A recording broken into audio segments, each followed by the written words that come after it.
seems fair to me.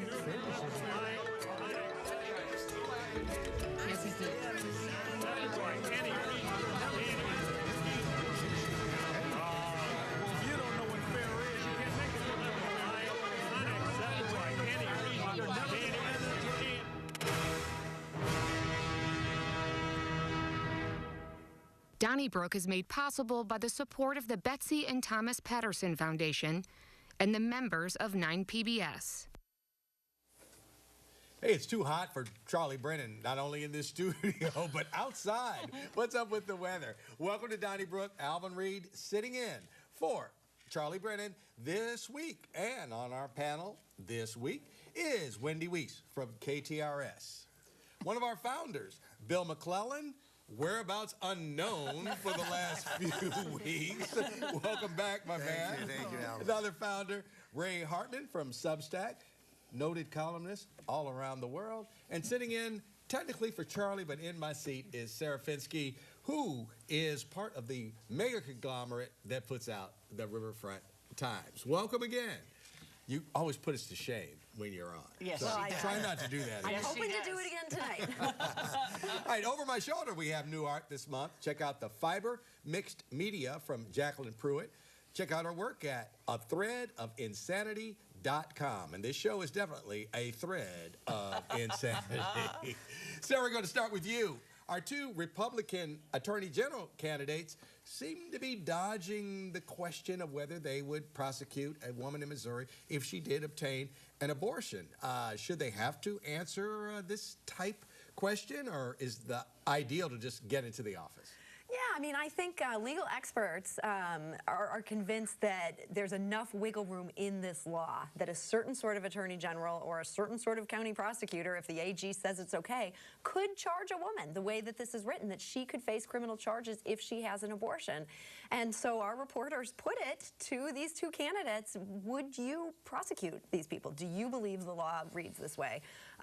They declined to answer. We kept calling and emailing, and we reached out multiple ways, didn't want to say a thing about it. I think it's a really important question. I can see maybe why they don't want to answer. I suspect that their base might be more enthusiastic about this prospect than either of them are going to be. But they should be on the record so voters know how they feel about this. Did you ask if they would charge a doctor? You know, we specifically were just asking about the women, and since we never heard back, we couldn't ask any follow-up questions. So, yeah. You know, it's an interesting race in that that Will Scharf is young and bright and Ivy League and kind of the new Republican, worked for Eric Greitens, and Andrew Bailey comes from the good old boy class. You know, he was appointed by Mark Parson, and I think that Will Scharf might be the most dangerous to people like me. But Andrew Bailey was the fellow, one of the few people in state government who, when Mike Parson went after Josh Renard, our computer reporter, when Josh found a defect in a Board of Education website, and it allowed people to see the Social Security numbers of teachers, and Josh called the Department of Education, notified him, they took the website down before I wrote a story, and the governor took it all personally and claimed that this was criminal behavior, that one of the few people in state government who said, yes, if the governor's angry, I'm angry, was Bailey. And so, I mean, I just don't trust Andrew Bailey at all. Well, it's really interesting because I think even people who are pro-life are very, very uncomfortable with this idea of prosecuting women. And so, yeah, I think that is going to be a very valid, it's going to be a valid question going forward, and kudos to whoever is able to get the answer out of either candidate, right? Yeah, you know, it's interesting, the people who pushed this law, I think they wanted to write it in a way that would suggest a woman couldn't be prosecuted for it, but in the way that these laws are like sausages and it's all very ugly and messy behind the scenes, they unfortunately said a woman couldn't be charged with conspiracy for this, but they didn't spell out that she couldn't face any criminal charges. They've left that door open. Well, congratulations to the RFT. Not that I would be biased, because I've been at the RFT. I've been writing for decades about this, and it's the unbelievable hypocrisy. Take their words at face value. They say that an abortion is a murder, by refusing to talk about what the woman in their scenario is the person who comes up with the idea for the murder, plans it, and pays the hitman.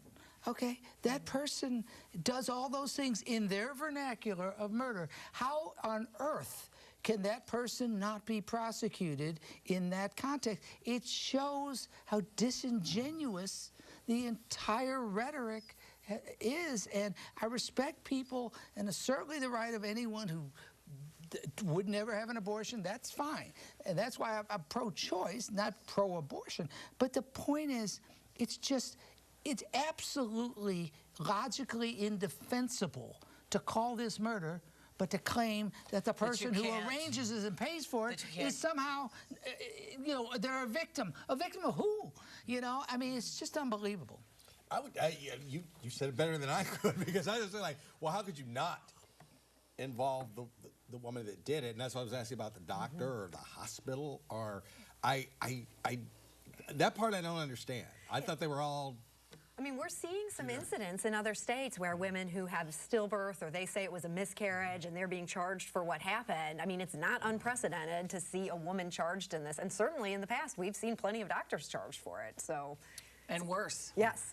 Well, I'll tell you what. Some of them were killed. Yeah, well, this will play out, especially with the election season coming up. Voters will have a choice on this. You know, there's also several Democrats that are going to throw their hand in. I was just going to say that I don't know if this is enough for a Democrat to truly have a chance in the state of Missouri, but I think a Democrat would do better, because they do now at least have one issue, if you're running for Attorney General, that could help you out. I just wish we had more of a history of voters voting their choices rather than, you know, what they believe, rather than party lines. I mean, you know, the Republicans stand for many things that the voters do not.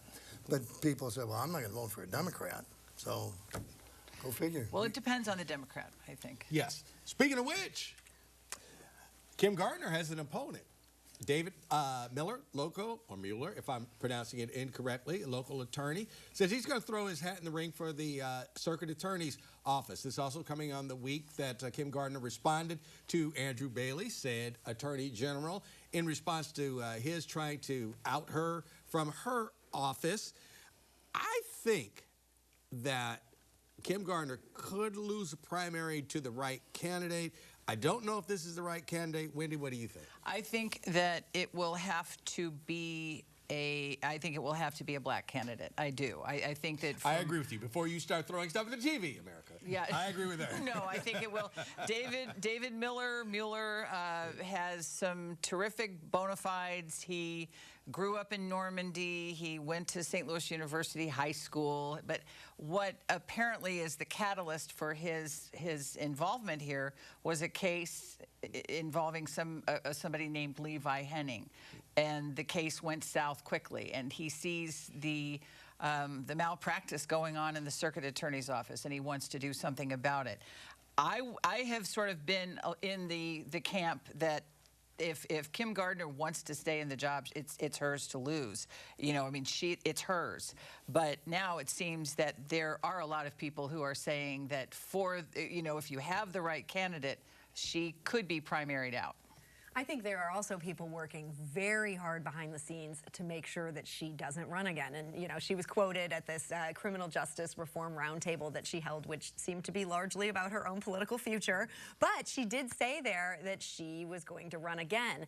And I think there's a lot of people who supported her last time who are saying, what's going on here? And what would it take, Kim, for you not to run again? Because they see the chaos and disorganization in that office. They don't want the state to take it over. They do believe very strongly that this should be up to the people of St. Louis, and they can't just go ahead and remove our elected prosecutor. But they're going to be trying really hard, not only to get her not to run, but to find a qualified black attorney who would like this job and who could make a case that they could do a better job. Well, maybe if Jason Hall would get some businessmen to give $1 million to Project Innocence, with the stipulation that Project Innocence hires Kim Gardner, gives her some kind of title, maybe she would do that, because she's seems happier helping people get out of prison than putting them in prison. That's and which that's is at odds God's with work to get people out of prison, but we need a prosecutor who wants to get somebody in there. So is your faith rests in the oligarchs? You're hoping they'll come through for St. Louis? Brilliantly Machiavellian. I love that. I wrote a column just before I went on my 3-week sabbatical, suggesting how we could do this, and I really thought that you guys would have picked up the ball by now.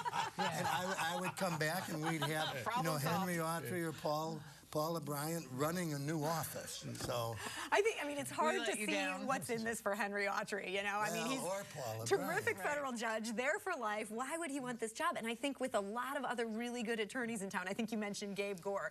Gabe Gore doesn't want to be St. Louis Circuit Attorney. It's such a horrible, hard job. Even when Jennifer Joyce was doing it, it was incredibly hard. It's gotten worse. I mentioned Reggie Harris, too. Okay, what about Reggie Harris? And now, none of them want to do this, but this is like a civic thing, a 2-year deal, and we're just going to try to get the Circuit Attorney's Office back on its feet. Well, and I've been, as you all know, I've been probably the loudest defender against the state takeover of our office. You describe it as a camp. It's sort of a pup tent. But to be defending, but I think there's a number of elements to this. One is I happen to believe in term limits for executive offices, for real. And I think an 8-year term limit on that position probably would be in everybody's interest, and she'll have served 8 years. So there's that. I don't have any I don't know what she's going to do, but I generally agree, and I think that your ideas. That's brilliant. Bill, I always Bill have if people listen to my ideas, men would be wearing shorts in the summer. That's true. But your column is humbling to the rest of us, to the point where I feel like I couldn't do it. Well, I mean, do you think she would really be bought out of her office? Because I don't. I think I literally. If she can do if she can do the same kind of work that she wants to do, in terms of changing the system somewhere else for perhaps more lucrative remuneration, I think she probably could. I mean, people are praiseworthy about her for the Lamar Johnson case. Well, and so she could do that full time. Well, and let's all. And I don't know whether she'd take that, Alvin. I mean, I'm just throwing it out there. Right, I don't know. We all have to worry about what is our next job. And I understand that for a politician. She doesn't come from a wealthy background. Right. And so, if there was a safe landing where she knew she could work on the issues that were important to her, she could travel the country giving speeches about how the Republicans in Jeff City tried to stop her. And she is part of a reform prosecuting movement that was targeted by people who don't appreciate their message, and she's not like alone in this. There's all kinds of people who respect her within that movement greatly, and I don't think it's about being bought out of your job as much as I honestly meant what I said. I don't think that a circuit attorney or prosecutor should be. You look at the history and say this. I think you're better off with those kinds of positions being a 2-year, just like governor or whatever, mayor. I think same should apply to mayor. I think 8 years is plenty, and I think she does believe. In her response, didn't she basically say again that not being good at the job is still no reason to remove her from the job? That's not a good. Less than 2 weeks ago, she said, don't worry, I'm running again. Yeah. And if she doesn't run again and she ends up in a job like that that's going to pay her some exorbitant amount of money, she got bought out of office, well, right? I got you. I'm not saying I wouldn't get bought out of office for half of what she would get. But I'm just saying that it would be the money talking, not the principle. No, I don't agree, because as Sarah said, there are many pursuits. Kim Gardner is, despite everything everybody said about her, a sincere, smart. I'm just saying in general, the public views her through this prism of somehow being pro-criminal. Nobody on this panel. But I'm just saying that, no, I'm not. I'm not saying that you say that. I'm saying that she is somebody who genuinely cares about racial justice and the criminal justice system. And I think she could find work doing that with her background that wouldn't be a matter of being bought off. That's all I'm saying. Okay. And I'm not saying Go ahead. anybody's. I do want to just say one last thing, though, on Ray's point about term limits. I think term limits for the circuit attorney's office would be a terrible idea, because I think this is one of these jobs, somewhat like mayor, where there is such a steep learning curve. I want to get somebody good in there. I want to get them to organize and clean up that office, and I think that's going to take 8 years. So they got to stay for 8 years after that. I'll stick to my guns, and I would say with mayor, we've had the experience in this town. I think there ought to be 8-year term limits on mayors too. Okay, well, I'll tell you who's not pro-criminal. Some of these judges around here. Hey, you don't have to bail, you in jail. And quite frankly, that's good enough for me. Ray, got a problem with that? I do have a problem with that. We have a system in which you're innocent until proven guilty. There are 2 reasons to grant bail, and they're universal. 1 is if you're a flight risk, and 2 is if you're a danger to the community. Now, there are crimes, for sure, in which, violent crimes where somebody can be shown, if they're out, to be a danger to the community. And those people should have to make bail. I don't think it should be an economic system. In other words, if you're a wealthy person who's killed somebody or shown a proclivity to drunk driving, whatever it is, that's a danger to the community. The standard for you should be the same as someone who doesn't have any money. But that's why. But the cash bail system basically made, confinable criminals out of everybody, regardless of whether their crime was nonviolent, anything. That's not our system. You are not guilty when charged. You are kept in a prison only if you're a flight risk or you're a danger to the community. Full stop. But danger to the community, Ray, is kind of hard to define. No, it isn't. Yes, it is. No, Ray, it how can you say it's not? Well, that's there's what people judges like are me. for.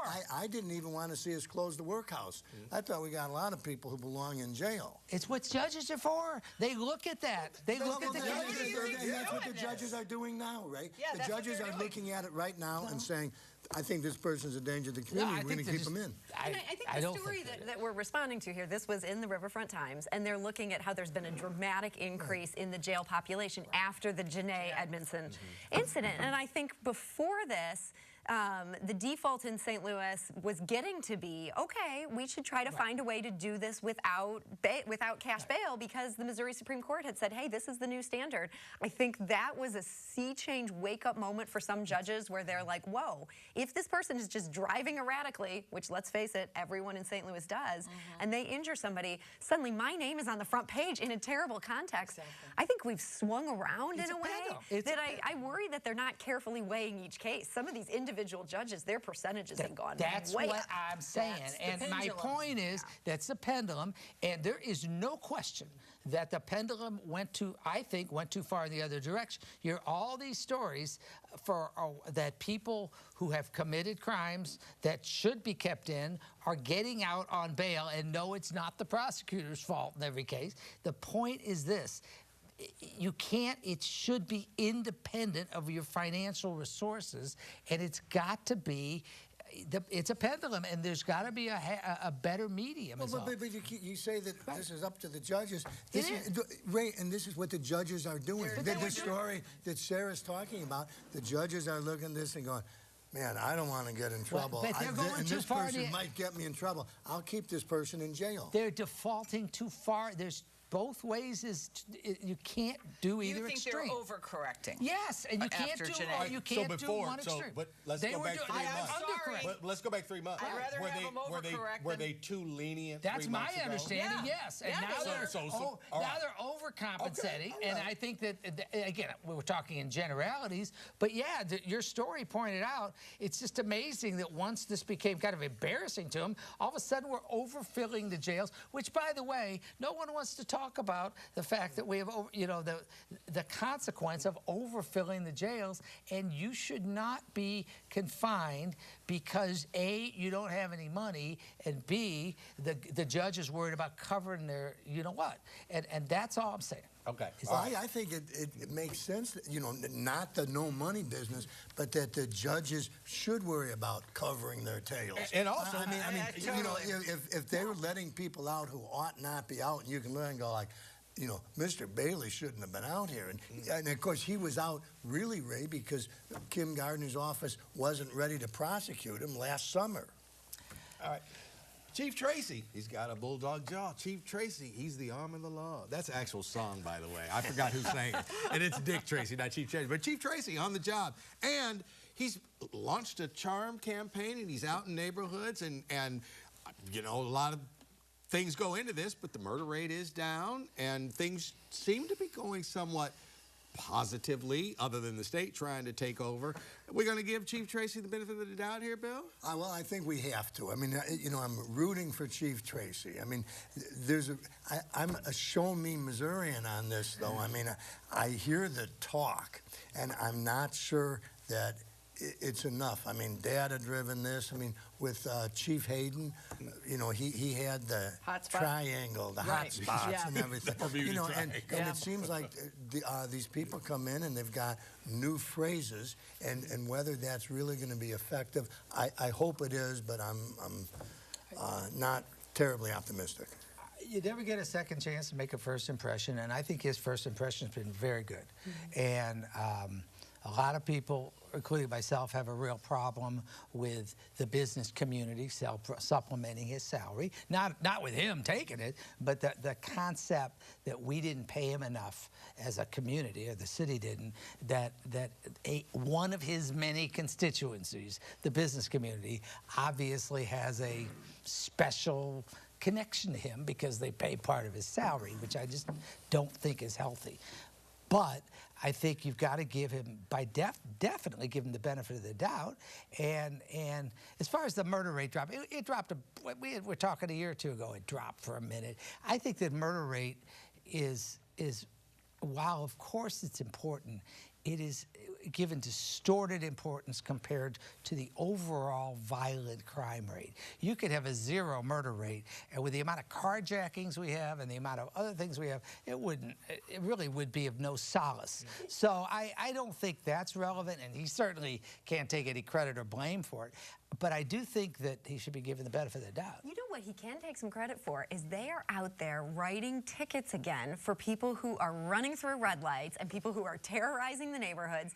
There's starting to be a little bit of a change in that you're seeing cops out on the road. And I know a couple of people who've gotten ticketed. This is a very strange thing in St. Louis. I feel like he has 2 really important jobs here. He has to get the people who live in the city to start rooting for the cops again. Right. He has to get the cops to start rooting for the city again. You know, everybody kind of turned on each other. Yep. Everything I'm reading and hearing, I feel hopeful that he can do that. I do too. And you know, when he says, at this point in my life, I wouldn't have taken the job if I didn't feel like we can do this, and it seems very esprit de corps, and he's all in Mayor Jones, you know, and her plans. And, you know, Ray, I mean, he has to be, whether or not with the salary bump or without the salary bump, I want a police chief and a mayor who have a good connection or feel connected to the business community. Of course, I mean, I'm not arguing against that. The question is, of course. Yeah. But that, you don't have to, it doesn't have to be a financial connection. Okay, we've got a You know, couple. I would like to say, Go since ahead. Sarah mentioned the police giving tickets, I'd like to credit the Maplewood police officer who clocked me at 37 the other day. Oh, you're a fugitive. Well, no, I'm not a fugitive. I accepted my ticket, Wendy. And, What about no bail? No bail. Yeah, well, you're lucky. All right, we just got a couple minutes left. Okay, state of Missouri, you don't have to pay tax on guns, bullets, and diapers? All right. Why not food, Sarah? This thing is so ridiculous. So, I mean, it's nice that they decided to say, yeah, you shouldn't have to pay taxes on diapers and feminine hygiene products. These are important things that a whole lot of people need. Very hard for low-income people to pay for. How did bullets get in there? I mean, is this state just trying to make headlines for being ridiculous? This state is, the Republicans, let's be clear, in the state legislature are so irrationally pro-gun with a perverted distortion of what the Second Amendment Real quick, though, Ray, now Democrats played a role in this happening. No, though. now the Democrats made a deal, basically, in order to get the tax sales tax exemption on feminine hygiene products and diapers, they agreed not to filibuster making guns and ammunition tax-free. I'm surprised the Republicans aren't coming out for a tax credit if you buy an assault weapon. I mean, it's just so obscene what they're doing, and you can believe in the rights of private gun ownership without promoting the idea that, you know, that guns are some virtue and ammunition is some great virtue related to God. I think also we'll find out how much tax is lost on this. Because I don't know how many people are buying guns in Missouri legally. Yeah. Put it that way. It's possible personal veto. I was just gonna say that. I was gonna say, like, somebody might say, like, hey, you know, that's $1 million a year, Governor. And he might say, no, come on. I want you to buy a gun, but you got to pay tax on it. A friend of mine told me she said, did you ever think that we could live in a world where it's easier to buy or to get an assault rifle than it is to get Taylor Swift tickets? And I thought, that's true. And you have to pay tax and a handling charge and everything else. Yep. All right. We don't have any letters this week. Hey, but we got a really nice telephone call. And talk about the police in St. Louis. Yes.